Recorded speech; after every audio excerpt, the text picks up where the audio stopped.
Welcome to the Mobile Home Park Mastery Podcast, where you will learn how to identify, evaluate, negotiate, perform due diligence on, finance, turn around, and operate mobile home parks.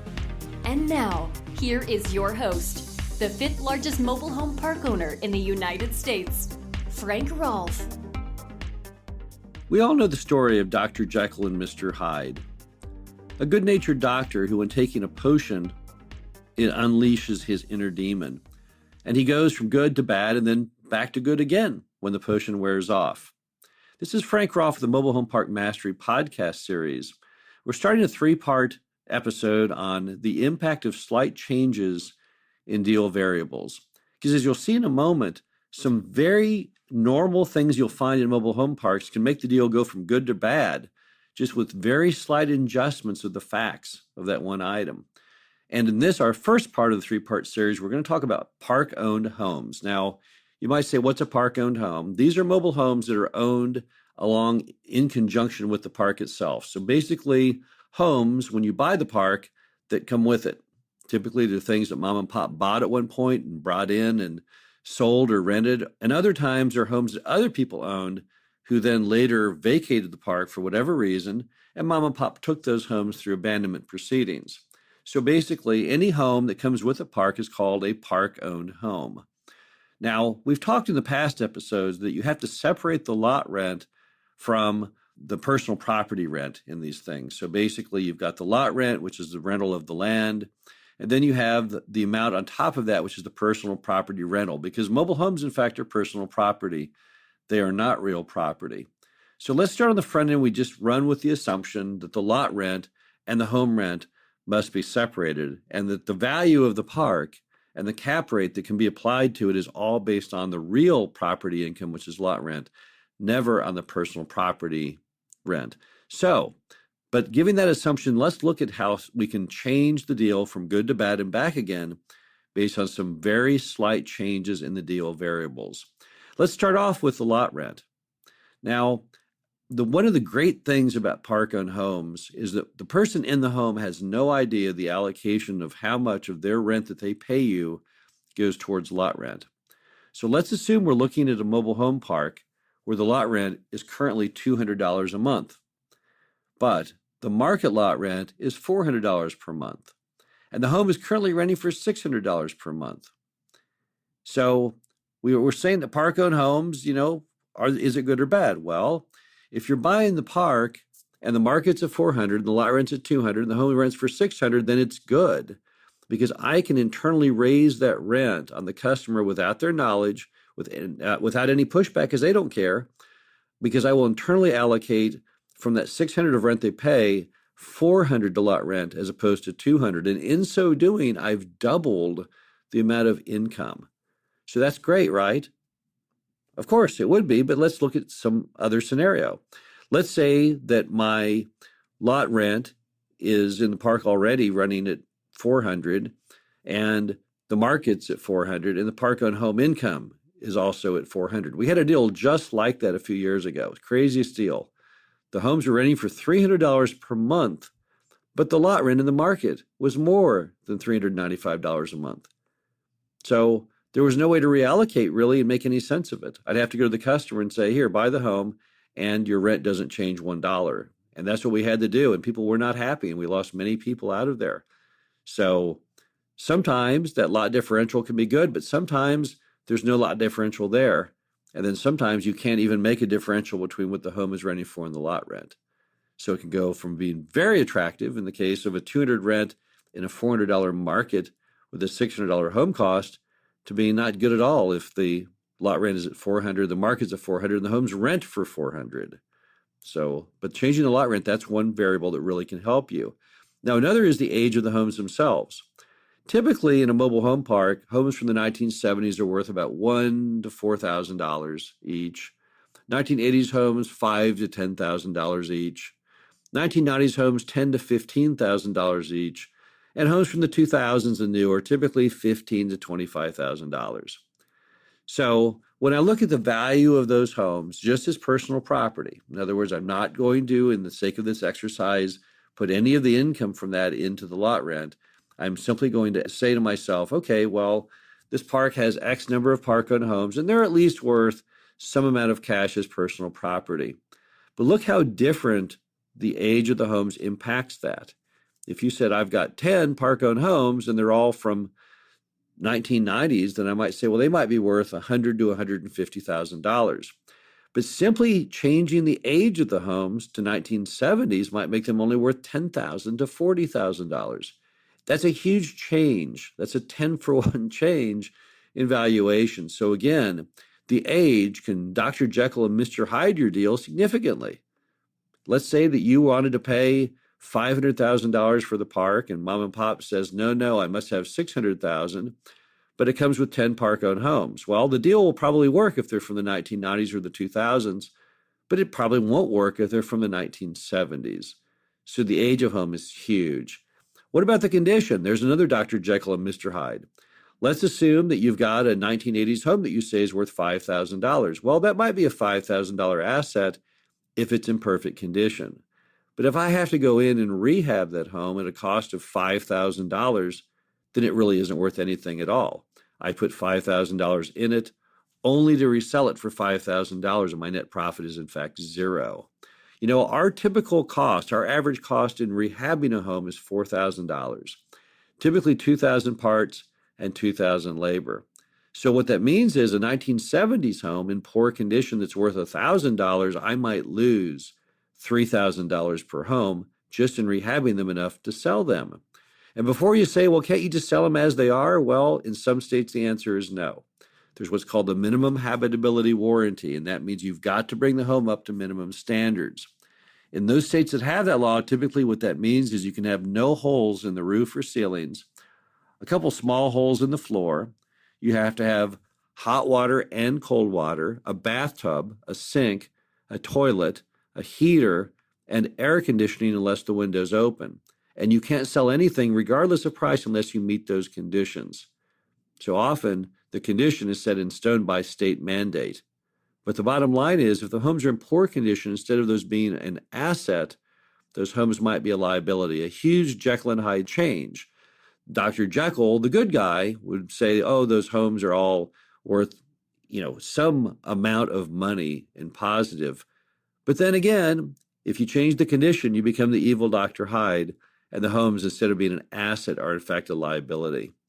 Another big issue is, where is the park located at? Check this out. Check how big this changes things.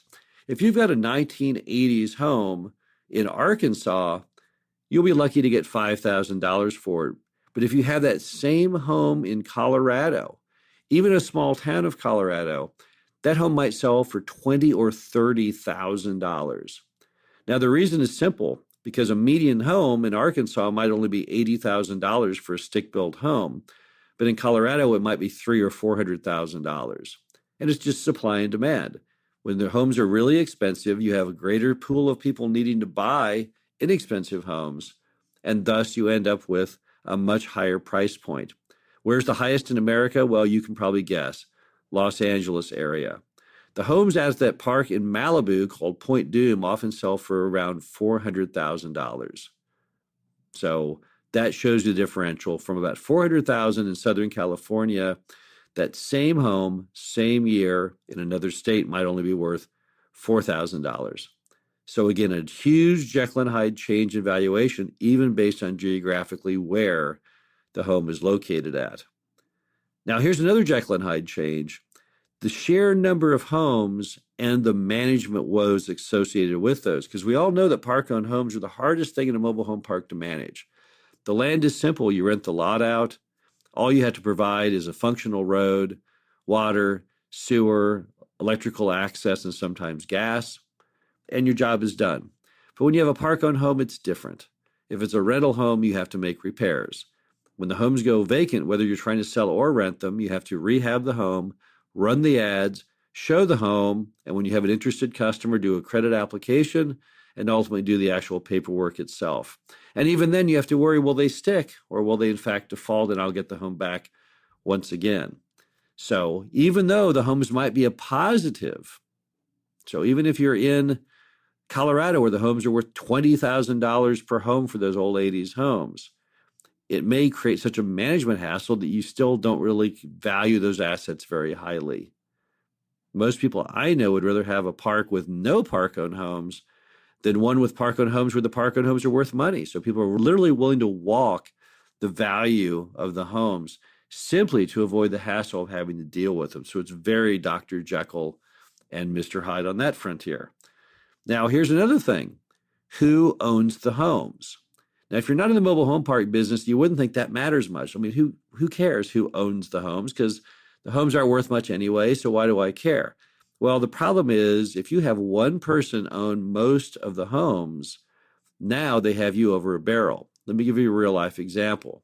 I once had a park and it had one guy that owned 15 of the homes in about 40 occupied lots. So this one guy owned about 30% or better than 30% of my total inventory. When he got crosswise with me over raising the rent, he pulled them all out. And it scuttled my economics. It took me years to build my way back out of that mess. I didn't know any better. It was early in my career. I had no idea that such a thing could happen. But the fact is that what makes mobile home parks wonderful investments is that each customer only represents one tiny piece of the revenue. If you've ever looked at shopping center investments, you've seen the opposite. A big strip shopping center still only has typically 4 or 5 tenants. So if one tenant leaves, that's 20% of your revenue. So it's an entirely different impact, and you're constantly worried about what happens with your residents. In mobile home parks, not so much, because if any one resident leaves, it doesn't really impact you very much. But it does on a much larger scale when someone owns many, many different homes. So it's Dr. Jekyll and Mr. Hyde yet again. If you have every home owned by a separate party, things are great. But if you have every home or many homes owned by a single party, it's gone from great to horrible. So now there's a thing you need to know on that front called the Lonnie dealer. What the heck is a Lonnie dealer? It's someone who read the book Deals on Wheels by a guy named Lonnie Scruggs. He wrote the book back in the 70s. They used to sell quite a bit of it. I think there used to be 5,000 Google searches a month, in fact, for Lonnie deals. But over time, Lonnie died, and then the book kind of fell out of favor because when they changed the laws and introduced the SAFE Act in 2008, everything in the book was kind of negated because Lonnie's concept was building up notes and income streams from notes. And you can't do that under the SAFE Act very simplistically. But the big item is don't let someone own that many homes in your park. And when you see that, the fact that one person owns a lot of homes, again, you go from a Dr. Jekyll, the respectable, kindly doctor, to the ghastly demon of Dr. Hyde. Now, another item is the financing issues involved in these park-owned homes. If you have a park with park-owned homes in it, you have a problem you might not think about, and that is simply banks hate them. Banks hate park-owned homes. They want to make real estate loans. They don't want to make personal property loans. So it distresses them that you have to make them think about valuing the homes. So the very act of having homes in the park can make the park unable to be financed by a bank. So the Dr. Jekyll part of the homes would be, oh, well, I get these homes and they come with the park and they're worth $10,000 a piece. And I've got 6 of them and life is great. And then suddenly it can change it to Mr. Hyde when the bank says, oh, I'm sorry, we don't like financing parks where one party owns more than a few of the homes in the park. So once again, Dr. Jekyll to Mr. Hyde, thanks to park-owned homes. Well, what's the lesson learned from this? Well, number one, when it comes to park-owned homes, the very fact you have park-owned homes can create a trajectory where the slightest changes have huge impact. When you change those deal variables around, when you change the age of the home, the underlying lot rent, the condition of the home, where the home is located, the management woes of the homes, who owns how many of the homes, and then having to get your loan on the park, you soon realize that park-owned homes have the capability of being either Dr. Jekyll or the evil Mr. Hyde. It's all in how the variables play out. Again, this is Frank Rolfe of the Mobile Home Park Mastery podcast series, starting a 3-part series here on the impact of slight changes in deal variables. We'll be back next week to talk all about the impact of private utilities. Thanks for being here. We'll talk to you again soon. Thank you for listening to the Mobile Home Park Mastery Podcast. Be sure to visit us at mhpmastery.com to subscribe to the show, read our show transcriptions, and access all of our great information on mobile home park investing.